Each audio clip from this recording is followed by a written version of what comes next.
There is a breathtaking moment in the film Shawshank Redemption, a film about hope, endurance, and the resilience of the human spirit, when beauty breaks into a place designed to extinguish it. If you remember the film, Andy Dufresne, a quiet and intelligent banker who's wrongfully convicted of murder, has spent years enduring the brutal, dehumanizing conditions of Shawshank Prison. It's a place where time crawls and hope is dangerous. But Andy, through small acts of resistance, carving chess pieces, building a library, offering financial advice to guards, quietly preserves his dignity and his inner life. One day, while working at the warden's office, Andy finds a dusty record, Mozart's The Marriage of Figaro. He then decides to do something bold. He locks the office door, and if you remember, locks somebody in a bathroom, and he places the record on a turntable, and he broadcasts the duet over the prison loudspeaker so that every inmate can hear it.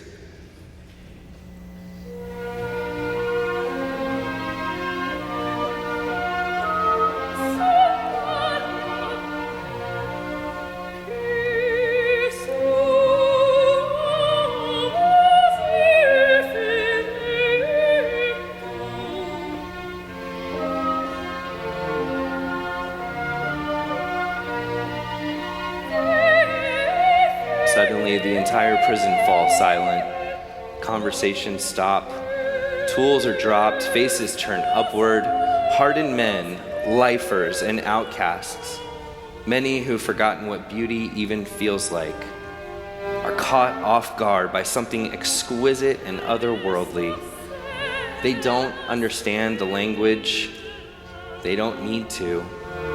The music rises and soars, echoing through the gray corridors and across the yard. It floats over barbed wire, penetrating the concrete and silencing the noises of despair. In that moment, every man is lifted. They're not out of prison, but they're no longer bound by it. For a few minutes, the iron bars melt away and their spirits are free. Red, played by Morgan Freeman, Andy's friend and the film's narrator, describes the moment with reverent wonder. He said, "I have no idea to this day what those two Italian ladies were singing about. Truth is, I don't want to know. I like to think they were singing about something beautiful. It can't be expressed in words, and makes your heart ache because of it. It was like some drab little bird flapped into our cage and made those walls dissolve away, and for the briefest of moments, every last man at Shawshank felt free." That moment is unforgettable, not just because it's beautiful, but because it reveals something profound and universal about the human heart. These men are imprisoned. They're cut off from their families, from the world, from anything soft or lovely. And yet, in a moment of unexpected grace, something pierced their darkness. Beauty found them, and it awakened something in them, something wordless, something holy, something that made them lift their heads. Can you relate to that? Maybe you haven't known the harsh walls of prison, but have you ever felt confined by the grief or the fear or the dull ache of disappointment?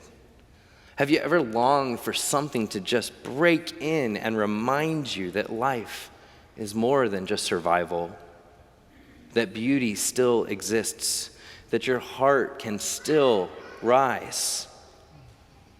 Or maybe the other is more common to you. Anyone see the moon, the full moon, the last 2 nights? Have you ever heard a song or seen a sunset or been struck by a moment of unexpected grace and felt, even for a second, like your soul was remembering something it had almost forgotten?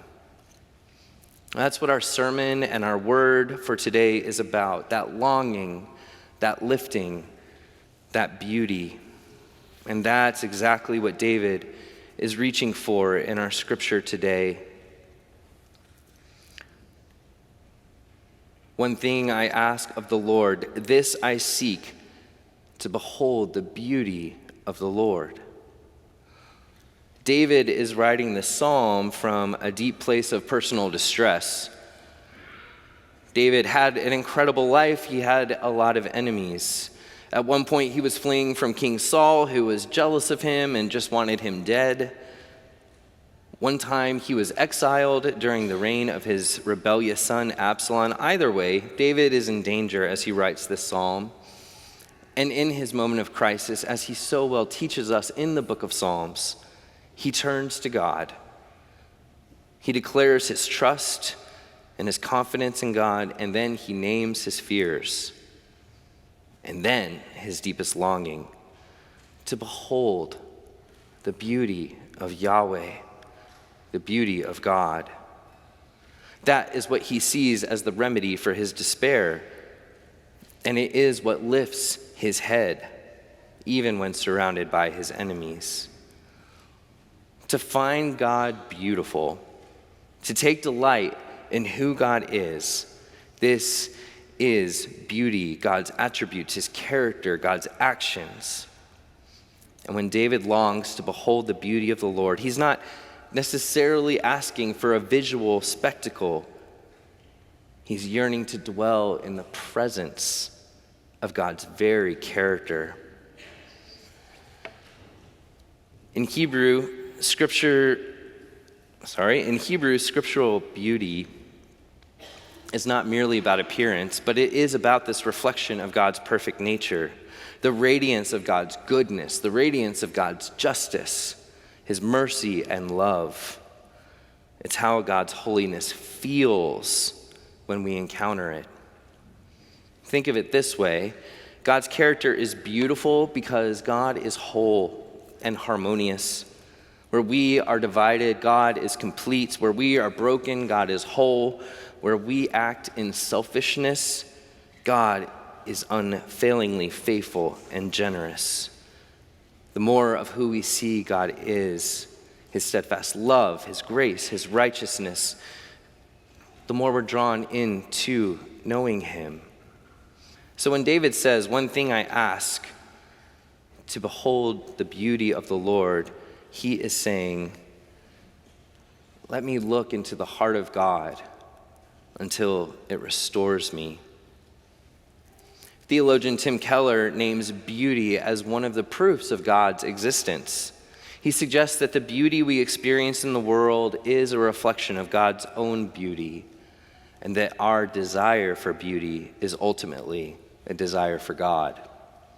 We see an echo of this in his book, Walking with God Through Pain and Suffering, when he says, all the beauty... I need help advancing that slide. Thank you. All the beauty we have looked for in art or faces or places, and all the love we have looked for in the arms of other people is only fully present in God himself.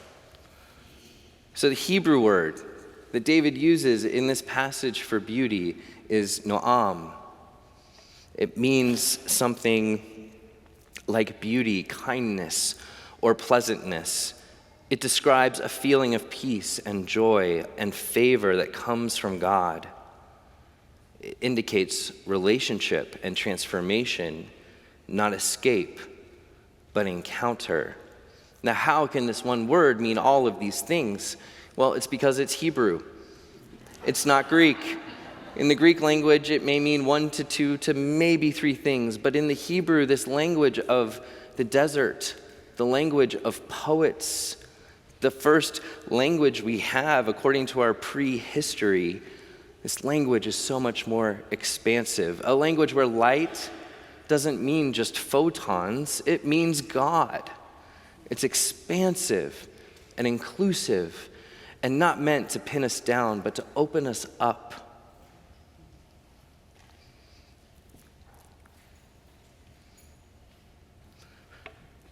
after invoking the beauty of God, David says his head is lifted.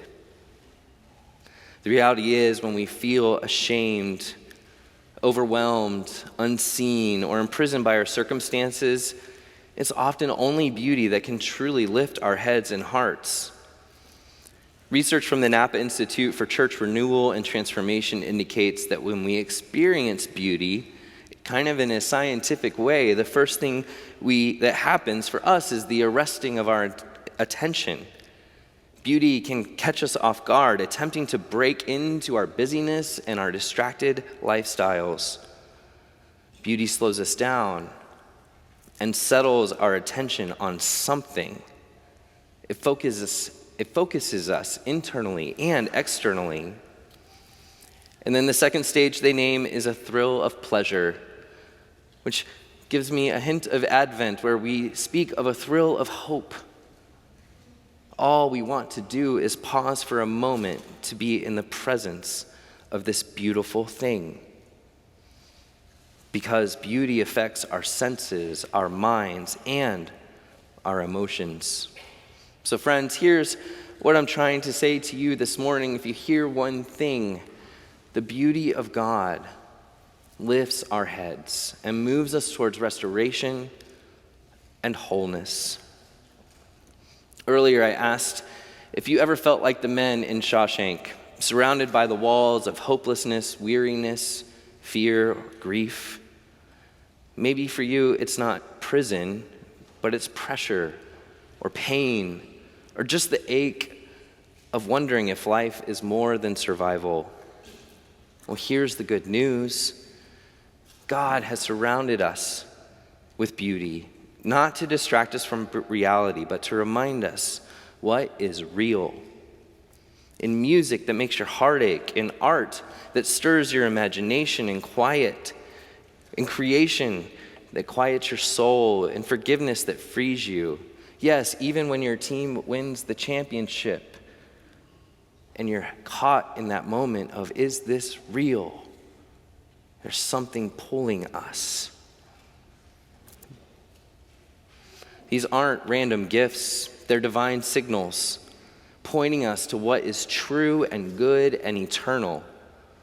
Beauty awakens our soul because our soul was made for it, not to pull us away from God, but towards Him. And that's what David longed for. That's what the men in Shawshank felt, and that's what our hearts long for too. Because God's beauty doesn't ignore the darkness, it pierces it. And God's beauty doesn't bypass suffering, it enters it and transforms it. And nowhere, friends, is that more clear than the cross.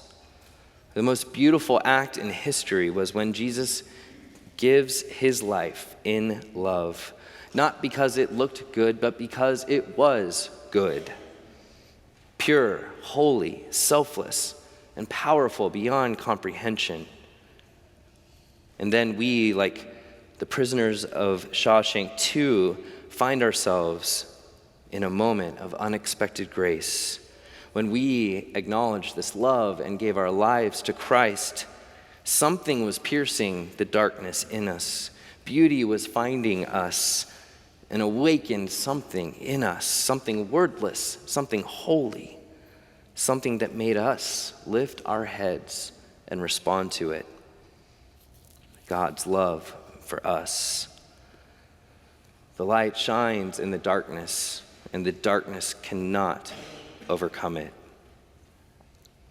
So if you're sitting in grief today, if you feel stuck in fear, if you're weighed down by shame, if you've forgotten what beauty even feels like, then I offer this prayer, the prayer of David for us this morning.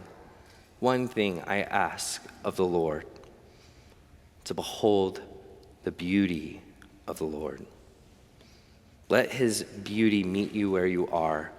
Lift your head and let it stir your heart.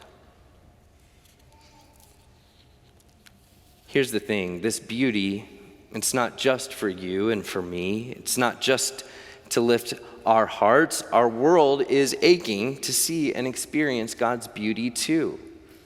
And let me tell you what's not beautiful. I think you know.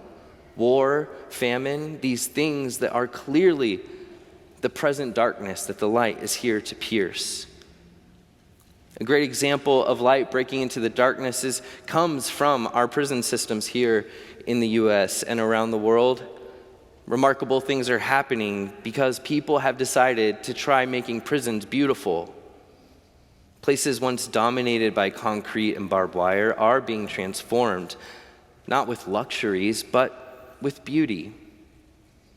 Gardens and stockyards, skylights that flood rooms with light, murals of forest and ocean, spaces filled with plants, soft colors, and even animals. And it's working. Inmates are calmer, more open, more connected. Staff report lower stress and fewer incidents of violence. One prison in Hawaii decided to preserve a grove of monkey pods, the heritage trees, in the center of the yard. A daily reminder, the trees, a daily reminder of life and of growth. And the research backs it up.